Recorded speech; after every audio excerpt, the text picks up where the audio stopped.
말씀, 그리고 호세아서 6장 1절 말씀입니다. 먼저 14장, 호세아서 14장 4절에서 8절 말씀 먼저 보도록 하겠습니다. 제가 가지고 있는 성경 구약 성경으로는 1268페이지쯤 됩니다. 호세아서 14장 4절에서 8절 말씀입니다.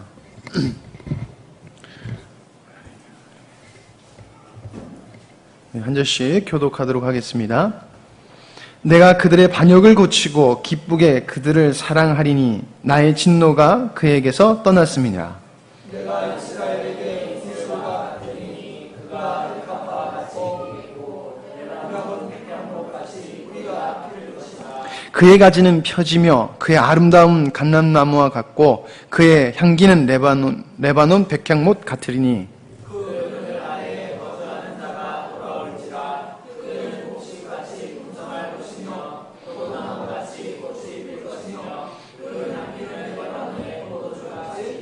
같이 읽겠습니다. 레브라임의 말이 내가 다시 우상과 무슨 상관이 있으려 할지라 내가 그를 돌아보아 대답하기를 나는 푸른 잣나무 같으니 내로 말미암아 열매를 맺으리라 하리라. 아멘. 1절 말씀입니다. 6장 1절 말씀. 6장 1절 말씀입니다. 우리 한 목소리로 크게 읽도록 하겠습니다. 시작. 오라 우리가 여호와께로 돌아가자. 여호와께서 우리를 찢으셨으나 도로 낫게 하실 것이요 우리를 치셨으나 싸매 주실 것임이라. 아멘. 아멘. 이 시간 말씀의 제목은 여호와께 돌아갑시다라는 말씀의 제목을 가지고 함께 은혜를 나누고자 합니다. 많은 사람들이 가장 착각하는, 신앙으로 가장 착각하는 것이 아마도 많은 것들이 있겠지만 그 대표적인 것은 영적인 자만심, 그리고 종교성으로 가득한 신앙이 바른 신앙이라고 착각하는 모습, 이 두 가지가 가장 큰 문제점이고 제일 많이 착각을 하는 것 같습니다. 여러분, 우리는 잠시라도 하나님을 떠나서는 안 되는 존재입니다. 영적으로는 우리는 하나님과 떨어져 있으면 안 되는 것이지요. 근데도 불구하고 떨어지진 않지만 우리가 삶을 살아가다 보면 하나님이 없는 것처럼 살아갈 때가 너무나 많다는 것입니다. 하나님이 없이 살아갑니다. 근데 이것을 이 삶을 계속 살다 보면은 계속 하나님하고 관계가 없는 삶, 하나님이 없는 것처럼 사는 삶을 살다 보면 결국엔 심각한 병에, 영적 병에 걸리더라는 것입니다. 오늘 말씀은 하나님께서 이스라엘 백성, 북이스라엘 백성을 멸망시키신 후에 다시금 회복시키겠다고 약속하시는 말씀입니다. 그냥 단순히 회복시킨다라고 말씀하신 게 아니라 얼마나 완벽하고 얼마나 아름답게 고치실 건지 그 속에 하나님의 사랑과 하나님의 자비하심과 하나님의 은혜를 기록한 말씀입니다. 우리는 여러분 구원받은 존재입니다. 이것은 우리가 선택받았다는 것입니다. 그러나 우리가 신앙생활, 우리가 살아갈 때 우리가 끝없이 해야 되는 것은 우리는 주님 앞에서 죽는 그날까지 하나님의 은혜와 하나님의 사랑과 그것을 얻은 그 누림으로 살아가야 된다는 것입니다. 반드시 우리는 하나님의 것을 누리며 얻으며 살아가야 된다는 것이죠. 그래서 저는 오늘 말씀을 통해서 우리도 여호와께 돌아가야 되는 존재이며 왜 돌아가야 되는지 함께 말씀을 나누고자 합니다. 첫 번째로는 여러분, 하나님은 우리를 완벽하게 고치시는 분이시기 때문에 돌아가야 됩니다. 하나님은 우리를 고치십니다. 여러분, 스스로가 봤을 때 스스로가 쓸모 있는 사람이라고 생각하는 사람은 눈에 자신감이 넘칩니다. 자기가 할 수 있는 부분이 나오면 사람들이 자신있게 그거 내가 할 수 있어 라고 말하면서 그 어떤 일에 자신감을 표현하죠. 우리 주일학교 애들하고 퀴즈를 하거나 중고등부 애들하고 이렇게 퀴즈를 해요. 성경 퀴즈를 해요. 그러면은요, 제가 어려운 문제를 내면은 애들이 얼굴에 자신감이 뚝 떨어지면요, 제 눈을 절대 안 마주칩니다. 절대 안 마주쳐요. 왜? 목사님은 손든 사람 안 시키거든요. 그냥 보다가 눈 마주친 사람 그냥 시키거든요. 그래서 절대 애들이 눈을 안 마주쳐요. 근데 아는 문제가 나오잖아요. 우리 성견이 없죠? 성견이 우리 아시죠? 우리 성견이가 약간 이렇게 아는 거 나면 허 하는 그게 있어요. 자기가 모르다가 아는 문제 나면 하고 이렇게 하더니 아는 문제의 반응이 바로 탁 와요. 자신 있는 부분이 되면 초롱초롱해져서 그걸 내가 맞추고 싶어서 막 어쩔 줄은 몰라요. 아는 부분에 여러분 굉장히 자신감을 가져요. 자, 그럼 우리는 하나님 앞에서 어떤 모습일까요? 스스로 보시기에 아름다우십니까? 스스로 보시기에 쓸만하다고 생각되십니까?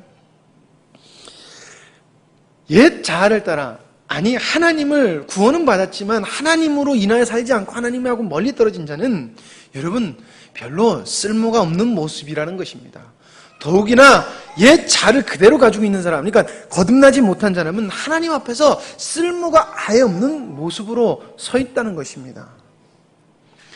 우리가 하나님을 만나면 그때부터 이루어야 되는 것은 무엇이냐면 하나님 보시기에 아름다웠던 모습, 즉 하나님의 일을 감당할 수 있는 모습으로 변화되는 것, 회복되는 것입니다. 그것이 신앙의 성장이지요. 그러나 타락한 인간은 하나님의 일을 할 수 없는 전혀 쓸모없는 존재라는 것입니다. 기분이 나빠도 어쩔 수 없어요. 타락한 인간은 하나님 앞에서 전혀 쓸모가 없다는 것입니다. 이 말은 예수님으로 인하여 구원은 받은 존재라 할지라도 내 옛자가 드러나서 하는 행동은 하나님 앞에서 쓸모없는 모습으로밖에 안 비춰진다는 것입니다. 인간이 봤을 때 아름다울 수 있어요. 그러나 쓸모없는 모습에 불과하다는 것입니다. 바울이 이렇게 심각하게 경고를 합니다. 로마서 3장 10절에서 12절 말씀입니다. 기록된 바 의인은 없나니 하나도 없으며 깨닫는 자도 없고 하나님을 찾는 자도 없고 다 치우쳐 한 가지로 무익하게 되고 선을 행하는 자는 없나니 하나도 없도다. 하나도 하나님 앞에 쓸모있는 인간이 없다는 것입니다. 하나님 앞에서 왜 그렇습니까? 할 줄 아는 게 없어서 그렇습니까? 할 줄 아는 게 없어서 우리 춘원이가 반주를 잘하는데 춘원이보다 더 피아노 잘 치는 사람 많을 거예요. 근데 하나님과 상관없는 사람은 하나님 앞에서 쓸모가 없다는 것이에요. 그 사람이 피아노를 잘 쳐서 그 사람이 하나님의 일을, 하나님의 뜻을 감당할 수 있는 능력을 완전히 그 사람은 뭐 했기 때문에 상실해 버렸기 때문에 하나님 앞에서 쓸모가 없어졌다는 것입니다. 실력이 좋을 수 있지만은 하나님의 백성으로서는 완전히 상실됐기 때문에 그 사람의 실력은 소용이 없다는 것이죠. 여러분, 그래서 우리는 그 능력이 다시금 어떻게 회복되어야지, 고쳐져야지 쓸모가 있게 되는 것입니다. 여러분, 오늘 말씀에 이스라엘 백성이 아주 쓸모 없어졌습니다. 북이스라엘 백성 자체가 너무나 쓸모가 없어졌습니다. 아무리 보수해서 고치려고 선지자를 보내줘서 돌아와라, 야, 니들 그렇게 살면 안 되라고 말하지만은 고쳐지지가 않습니다. 완전히 하나님 앞에서 쓸모없는 모습입니다. 오직 새로워지는 방법 딱 하나 있습니다. 그것은 오직 하나님의 은혜로, 그 방법밖에 없습니다. 여러분, 하나님의 은혜를 받은 사람은 완전히 새로워집니다. 호세아서 6장 1절에서 2절 말씀을 보면은, 오라, 우리가 여호와께로 돌아가자. 여호와께서 우리를 찢으셨으나 도로 낫게 하실 것이요 우리를 치셨으나 싸매 주실 것임이라. 여호와께서 이틀 후에 우리를 살리시며 제3일에 우리를 일으키시사 우리가 그 앞에 살리라. 완전히 못쓰게 되긴 폐기 처분된 우리를 그래서 완전히 해체시켜버린 다음에 죽여버리고 다시금 새롭게 해서 살려버리시겠다는 하나님의 말씀이라는 것입니다. 새 생명으로 살아난다는 것입니다. 여러분, 이것은 예수님의 부활로 우리가 어떻게 변했는지를, 어떻게 변화된 존재라는 것을 우리에게 말하고 있는 것이지요. 여러분, 우리는 그런 존재입니다. 하나님으로부터 고침을 받은 존재들. 그리고 여러분, 이스라엘 백성이 이 말을 듣고 결국에는 이 말이 어떻게 성취가 되냐면은 14장, 오늘 읽을 말씀 14장 5절에서 8절 말씀. 내가 이스라엘에게 이슬과 같으리니 저가 백합과 같이 피겠고 레바논의 백향목 같이 뿌리가 박힐 것이며 그 가지는 펴지며 그 아름다움은 감람나무와 같고 그 향기는 레바논 백향목 같으니 그 그늘 아래 거하는 자가 돌아올지라. 정의는 곡식과 같이 소생할 것이며 포도나무같이 꽃이 필 것이며 그 향기는 레바논의 포도주같이 되리라. 에브라임의 말이 내가 다시 우상과 무슨 상관이 있으려 할지라. 내가 저를 돌아보아 대답하기를 나는 푸른 잣나무 같으니 내가 나로 말미암아 열매를 얻으리라 하리라.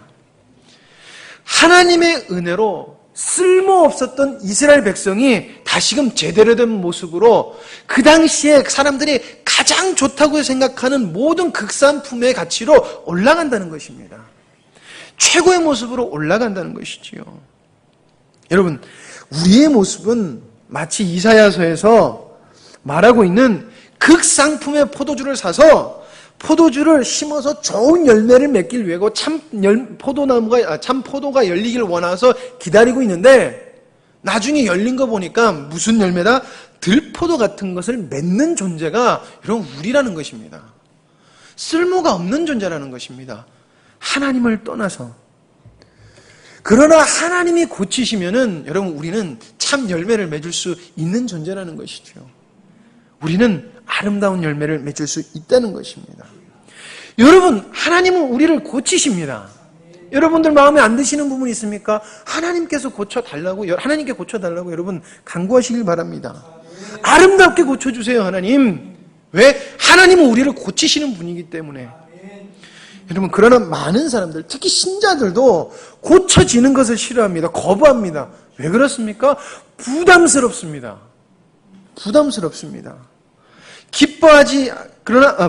그것을 또 고쳐지는 것을 기뻐하지도 않습니다. 그들 마음속에 고쳐져야 되는 것, 내가 고쳐져야 되면은 옛 자아를 포기해야 되고, 괴롭고 힘들고, 그러니까 기뻐하지 않는 것이죠. 달갑지 않는 것이죠. 부담스럽습니다. 여러분, 그런데 우리가 알아야 될 것은 하나님께 돌아오는 것은 그런 것입니다. 불편한 것. 왜 불편합니까? 하나님 뜻대로 살지 않았다 보니까 불편한 것입니다. 쳐내고 오는 것입니다. 기뻐하지 않습니다. 우리의 주일학교들 보고 제가 하는 말이 예배 지루하냐? 지루도 참고 견디고 기쁘게 될 때까지 견뎌라. 그럼 나중에 언젠가는 기쁘게 될 것이다. 나도 예배 시간에 졸았고 나도 예배 시간에 듣기 싫어서 속으로 딴 생각만 하고 있었다. 그래도 예배 참석하고 기다려라. 언젠가는 기쁘게 될 것이다. 우리 중고등부 애들한테도 그래요. 그래야지 고쳐진다는 것입니다. 여러분, 우리는 날마다 주님으로 고쳐져야지 날마다 주님 앞에서 쓸모있는 모습으로 설 수 있다는 것을 기억하시기 바랍니다. 이만하면 쓸만하다. 여러분, 이만해서 쓸만한 존재는 없습니다. 이만한 것은 내 기준이고 나는 쓸모없는 존재입니다. 하나님이 보시기에 내가 맞냐? 하나님 내가 맞아요? 내가 고쳐진 거 맞습니까 오늘? 하나님 이 모습이 하나님이 보시기에 고쳐진 모습이에요? 라는 그것이 여러분들 마음속에 맞다, 그래 맞다라고 할 때까지 여러분 우리는 날마다 고쳐져야 되는 존재입니다. 만족하는 것이 아니라 고쳐져야 되는 것입니다. 하나님께 돌아가면 여러분 고쳐주십니다. 여러분 고침을 받아서 여러분들 삶에 기쁨이 넘치길 바랍니다. 찬양이 넘치길 바랍니다. 하나님의 열매가 넘치길 바랍니다. 두 번째로는 하나님은 우리를 변치 않게 해주시는 분이기 때문에 돌아가야 됩니다. 하나님께서는 우리를 완전히 고치십니다. 우리는 이것을 믿습니다. 그리고 이것을 고치는 것은 여러분들 완벽이라는 것이라고 생각을 하시면 안 돼요. 성격이 완전히 개팍했는데 갑자기 천사로 바뀌어 이런 것이 아닙니다. 하나님 앞에서 떠나지 않는 존재가 확실하게 된다는 것입니다. 하나님의 은혜를 절대 저버리지 않는 자로 고쳐진다는 것입니다. 그리고 그 순간부터 점차 하나님의 모습을 닮아가다 보니까 아름답고 성격이 더 유해지고 푸근해지고 넓어지게 되는 것이죠. 여러분, 지금 말하고 싶은 것은 변치 않는 믿음을 주신다는 것입니다. 진정으로 구원이 그 속에 있는 사람들, 우리가 성경과 믿음의 선진들을 보아도 여러분 하나님을 절대 떠나지 않는 특징이 있습니다. 절대 하나님을 떠나지 않습니다. 즉 죄된 것을 사랑하며 내려가지 않습니다. 오늘 말씀에 보면 호세아 선지자가 하나님의 말씀을 대언합니다. 그리고 여러분 그 말씀은 그 말씀의 대상이 되는, 말씀을 듣는 대상한테는 굉장히 기분 나쁩니다. 그리고 그 대상은 예후 왕조였습니다. 예언의 내용은 예후 왕조, 니들 곧 망할 거야. 니들 왕조 끝이야. 라고 말하는 것입니다. 굉장히 기분 나쁩니다. 지금 제가 가서 문재인 대통령한테 대통령님 다음 주에 탄핵당하실 겁니다. 이거랑 똑같은 말이에요. 그럼 당장 쫓겨나겠죠. 굉장히 기분 나쁜 말이에요. 참으로 안타까운 것은 여러분 하나님의 구원을 얻은 자들은 어려움 있고 하나님의 진노가 있으면은 빨리 하나님께 돌아와서 죄된 모습을 벗어나려고 그래요. 변치 않으려고 그래요. 근데 하나님의 은혜가 없는 자기 자신의 힘으로 세상 것을 바라보고 사는 사람은 어떻게 하냐면 계속 악으로 돌아간다는 것입니다. 굉장히 안타까운 모습이에요. 여러분 하나님의 말씀을 따르는 건 여러분 되게 쉬워요. 쉽지 않습니까? 얘들아 사랑해라. 사랑하면 돼요. 근데 사람은 여러분 정말 하나님의 말씀을 순종 안 하고 잘 안 따라가요. 오늘 말씀의 예후 왕조한테 호세아 선지자가 망할 것입니다. 왜? 당신이 범죄했기 때문에 그렇습니다. 돌아오십시오. 진짜 그렇습니까? 제가 하나님께 돌아오겠습니다. 그럼 얼마나 좋아요. 그렇지 않더라는 것입니다. 악으로 돌아가고 결국은 그 왕조가 몰락하고 말았다는 것입니다. 여러분 예후라는 왕은 하나님의 은혜로 왕이 된 사람입니다. 하나님께서 선지자를 통해서 그에게 기름을 부으셨고 자신에게 명한 대로 승리를 주셨습니다. 그래서 왕위를 가진 사람입니다. 어떻게 보면 북이스라엘 사람들 중에 좀 기름 부음을 받았다는 기록이 별로 남아있지 않은데 이 예후라는 사람은 하나님의 선지자가 가서 기름까지 부을 정도로 기록이 잘 남아있는 사람이에요. 기름 부었다는 것은 하나님이 선택했다는 이유죠. 선택했다는 것이죠. 근데 예후가 왕이 된 후에 그는 하나님을 따르는 것을 선택하지 아니하고 북이스라엘을 타락의 길로 인도했던 여로보암이 행했던 그 악을 따라가요. 바알을 쳐서 바알을 싹 그 나라에서 없애긴 해요. 그런데 뭘 하냐면 금송아지를 섬기게 해요. 왜 그러냐면은 북이스라엘에게는 핸디캡이 있었는데 그게 뭐냐면은 성전이 그 나라에 없다는 것입니다. 성전이 그 나라에 없어서 백성들이 계속해서 유대에 가서 제사를 드리고 와야 되는데 그때 손실이 엄청나게 크다는 것이죠. 그래서 그런 손실과 정치적인 이런 어떠한 쟁점을 가지고 있어서 해야 될 게 뭐냐면은 금송아지를 만들어서 이쪽으로 인원들을 끌어오는 것이었습니다. 쭉 우상 숭배를 시키는 것이었어요.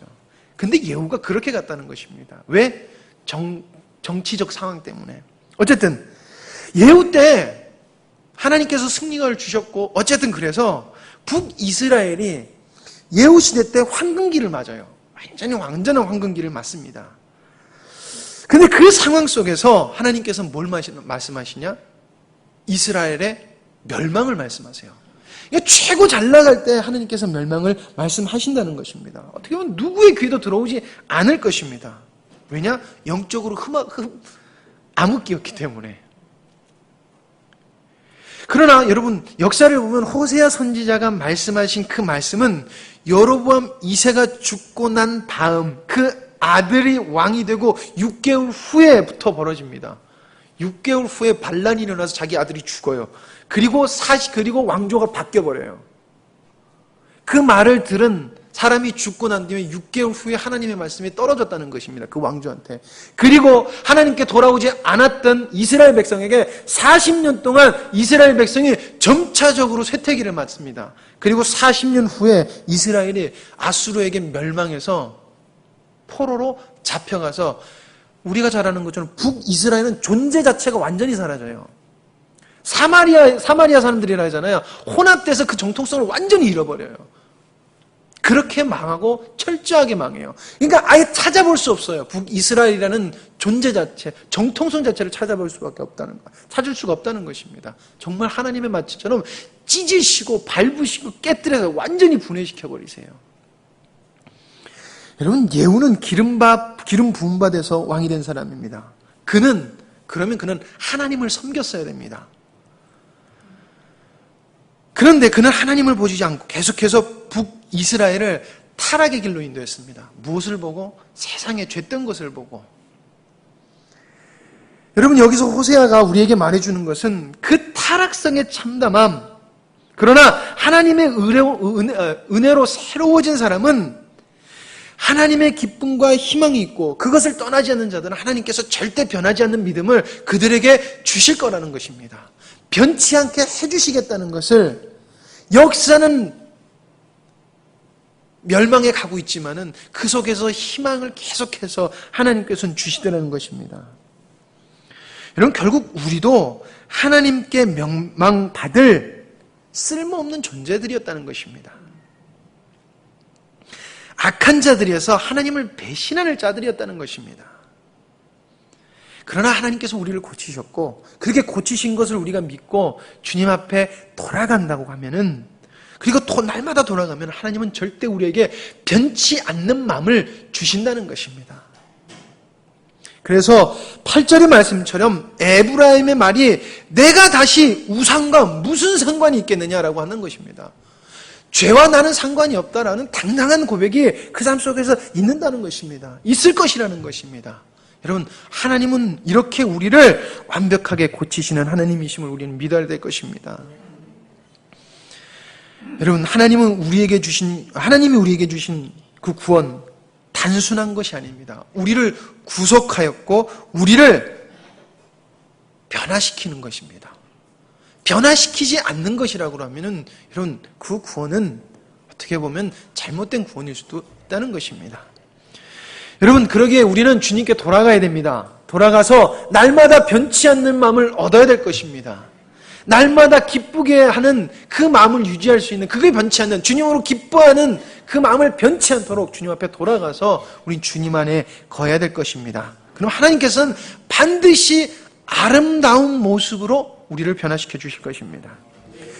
세 번째는 하나님을 알아야 되니 돌아가야 됩니다. 여러분, 하나님께서 우리에게 행하신 것은 여러분 절대 재앙이 아닙니다. 어려운 일을 당하시는 분들, 근데 하나님을 잘 모르시는 분들은 어려운 일이 있으면 왜 하나님 나에게 이런 안 좋은 일을 주시나? 라고 얘기합니다. 즉 무슨 말이냐면 왜 나에게 이런 재앙을 허락하실까라는 질문을 하십니다. 근데 하나님은 절대 당신의 백성에게는 재앙을 내리시는 하나님이 아니라는 것을 여러분들 우리는 믿어야 됩니다. 예레미야서 29장 11절 말씀에 우리가 잘 아는 말씀입니다. 나 여호와가 말하노라 너희를 향한 나의 생각은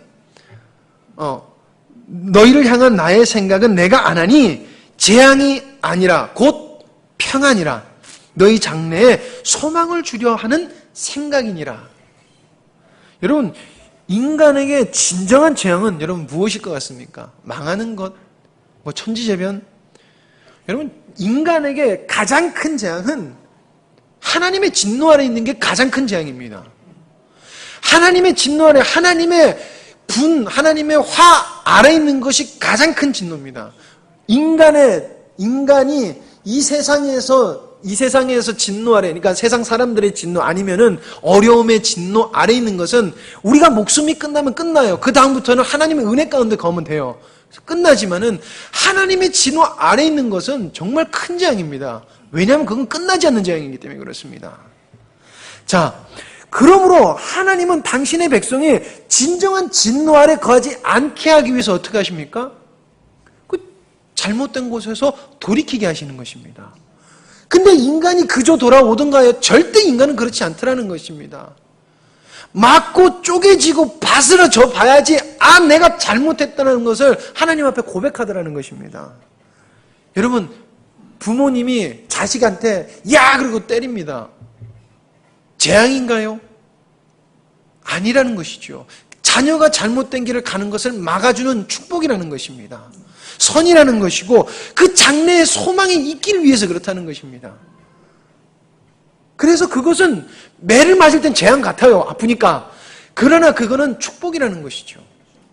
하나님도 그렇다는 것입니다. 하나님이 이스라엘에게 지금 내리시는 것은 진짜 재앙 같아요. 많은 부녀자들이 끌려가서 노예로 전락할 것이고, 아이들이 끌려가서 전락할 것이고, 아이들이 죽임을 당할 것이고, 성인들은 그 자리에서 죽임을 당할 수도 있을 것이에요. 정말 철저하게 진노고 재앙같이 보일 수 있어요. 그러나 그 모습이 끝나고 나면 하나님의 재앙은 피할 수 있다는 것입니다. 여러분, 사람의 진노를 얻겠습니까? 아니면 하나님의 진노를 얻겠습니까? 단순합니다. 하나님의 진노는 절대 얻어서는 안 되는 것입니다. 그럼 무엇입니까? 장래에 소망을 주려 하는 하나님의 은혜라는 것이지요.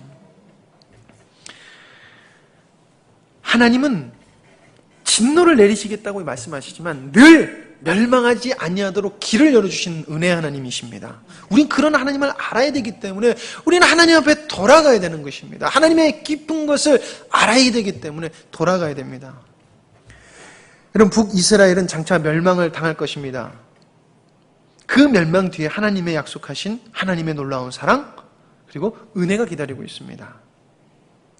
하나님은 이스라엘에게 멸망만 얘기하시는, 우리에게 멸망만을 얘기하시는 분이 아니십니다.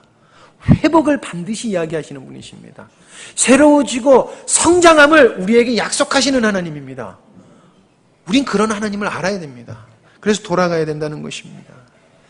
호세아서 6장 1절에서 3절, 오라 우리가 여호와께로 돌아가자. 여호와께서 우리를 찢으셨으나 도로 낫게 하실 것이요 우리를 찢었으나 싸매 주실 것이다.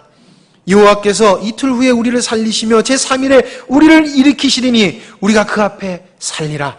그러므로 우리가 여호와를 알자. 힘써 여호와를 알자.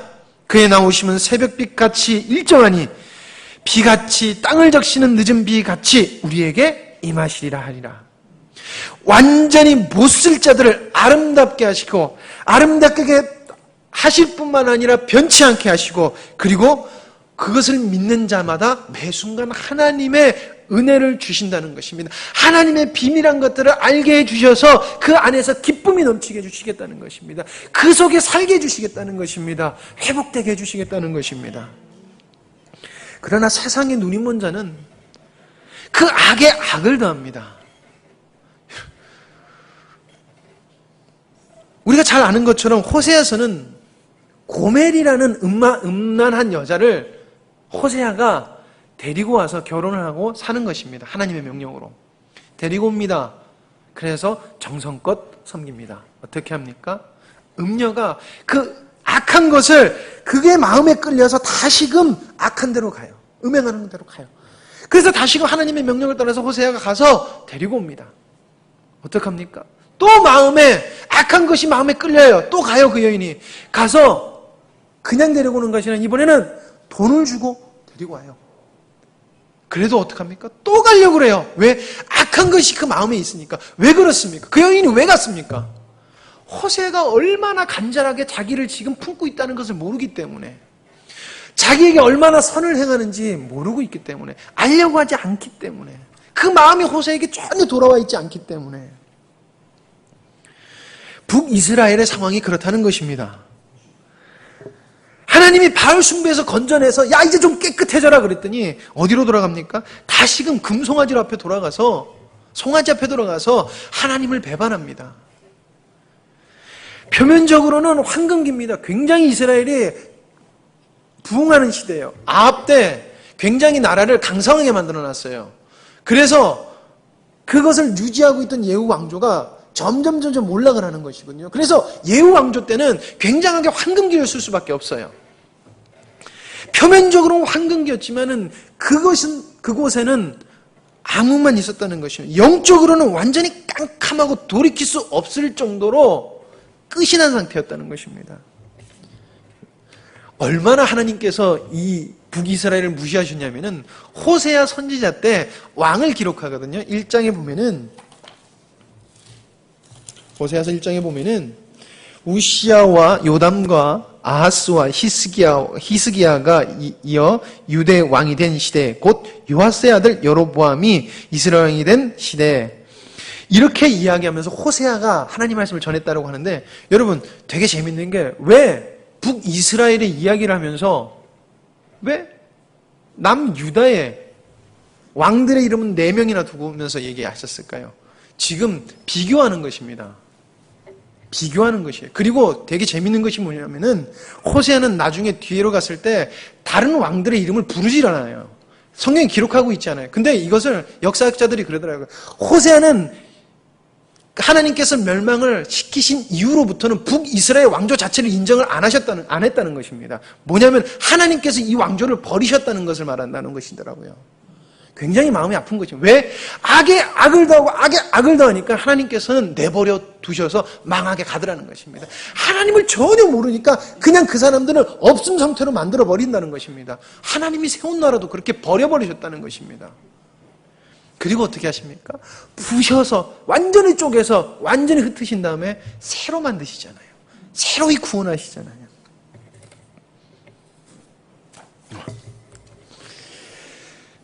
하나님을 몰랐기 때문에, 하나님의 사랑을 몰랐기 때문에, 하나님의 그 계획하심을 몰랐기 때문에, 그것을 알려고 하지도 않았기 때문에, 그러니까 세상의 방법과 세상의 어떤 것으로, 세상의 것을 계속해서 악에 악으로 더했다는 것입니다. 여러분, 우리가 하나님을 모른다는 것은 혼돈과 같다는 것입니다. 여러분, 하나님을 모르는 것은 여러분 혼돈 속에서 살아가는 것입니다. 남유다 역사를 보면 남유다도 역시 타락해서 혼돈 속에 있을 때가 있습니다. 그때가 언제냐면은 하나님의 율법이 어디 가서, 쉽게 말하면 이렇게 하는 거죠. 성경책이 어디 처박혀 있는지도 모르고 살아갈 때였다는 것입니다.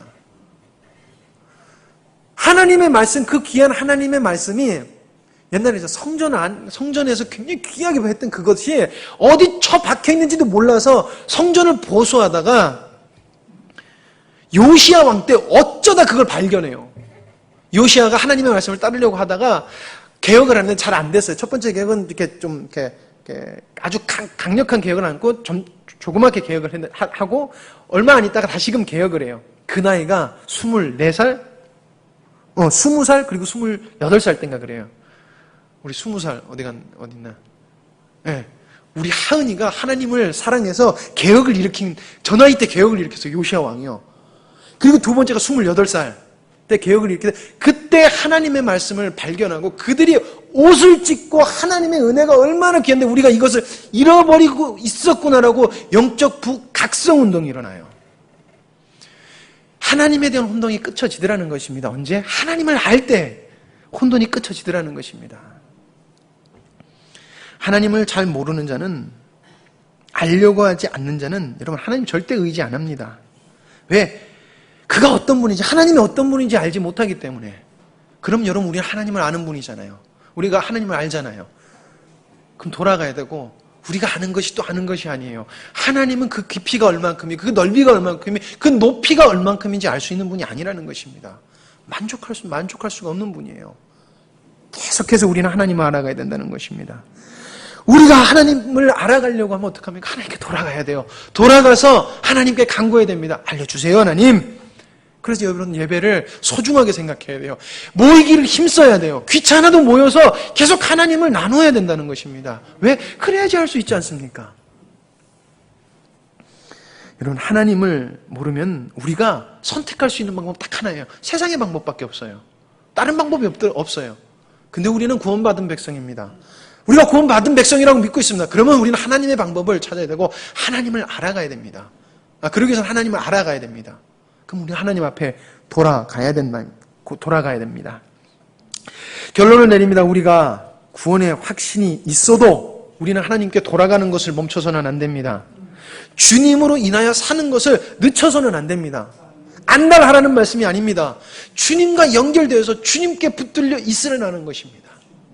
싫든 좋든 그것은 내 기분이고 내 생각일 뿐이라는 것입니다. 하나님은 늘 선하게 당신 곁에 우리가 붙어 있기를 원한다는 것입니다. 하나님은 내 성격, 내 기분 상관 안 해요. 왜? 그것 따르다가 망하니까. 하나님은 손으로 가신다는 것입니다.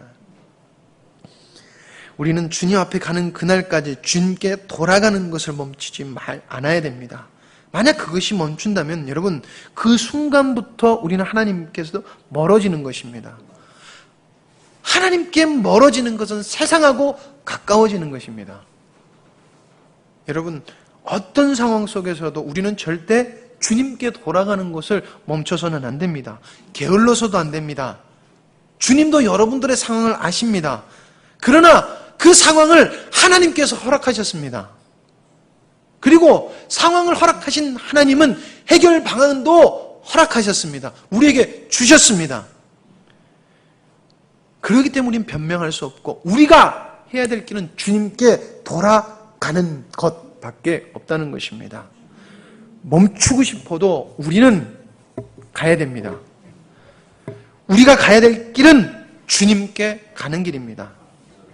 이 길은 우리가 반드시 가야 되는 길입니다. 이것이 싫다고 하면 우리는 하나님의 백성임을 포기하는 것입니다. 힘들어요. 기쁘지 않아요. 아직도 돌아가는 것을 우리가 기뻐하지 않는다는 것입니다. 돌아가는 것을 흉내만 내고 있지 제자리 걸음을 하면서 나 돌아가고 있어요 라고 아직도 자기 자신을 속이고 있다는 것입니다. 영적 교만 그리고 종교성에 의한 그런 신앙 행위로 말미암아 호세아가 이스라엘 백성에게 애통하면서 간절하게 선포합니다. 여호와께 제발 우리 돌아갑시다라고 이야기합니다. 여러분 그 외침에 나 스스로에게 나 자신에게 먼저 여러분들이 통곡하면서 선포하길 바랍니다. 그리고 그 통곡과 간절한 선포는 반드시 다른 영혼에게 또 선포가 되어야 될 것입니다. 하나님의 사랑으로 돌아갑시다. 하나님의 사랑으로 돌아갑시다. 우리 초심으로 돌아갑시다. 영아야 초심으로 돌아가자. 이렇게 돌아가야 될 것입니다. 그럼 하나님께서는 우리를 싸매주시고 우리를 지켜주시고 새롭게 하시고 날마다 더욱더 굳건하게 해주실 주님임을 여러분들 잊지 않길 바랍니다. 기도하십니다. 아버지 하나님 정말 이 울림이 오늘 말씀에 참 마음에 와닿는 것은 저희들이 그만큼 주님 앞에 안타까운 모습으로 서 있진 않는지 한번 생각을 해봅니다. 그러나 이 말씀이 마음에 또한 기쁨이 되는 것은 저희들이 주님을 사랑하고 있는 마음이 있다는 것을 또한 보여줌임을 또한 믿습니다. 아버지, 정말 저희들이 온전히 하나님을 얻고 싶습니다. 온전히 주님을 따르고 싶습니다. 하나님, 저희들의 완악함을 주님 용서하여 주시옵고 하나님, 저희들의 완강함을 고쳐 주시옵소서. 아버지 하나님, 주님의 교회를 세우기 위하여 애써 하나님 섬기며 예배를 사모하여 이 자리에 모인 주님의 백성들을 주님 더욱더 축복하여 주시옵고 더욱더 아름답고 정말 귀한 모습으로 주님께서 변화시켜 주시옵소서. 허나 주님께 돌아와야 될 우리 믿음의 형제들이 아직도 많음을 저희들이 발견합니다. 아버지 하나님, 저들을 고쳐 주시옵고 아버지 하나님, 저희들이 스스로 여호와께 돌아가자, 주님께 돌아가자라는 그 애통함이 그들 삶 속에 있게 주님 그 삶을 만지시고 개입하시고 역사하여 주시옵소서. 불쌍하게 모든 것이 끝나는 영혼 한 명도 없도록 주님 붙들어 주시옵소서. 저희들이 기억하는 건 주님은 사랑의 주님이요 정말 은혜의 주님이요 모든 것이 완벽하시고 풍성하신 주님을 저희들이 믿습니다. 아버지 하나님, 저희들이 섬길 때에 주님의 은혜가 넘치기를 사모하오니 주님 붙들어 주시옵소서. 모든 것을 주님께 맡겨오며 예수님의 이름으로 기도드립니다. 아멘.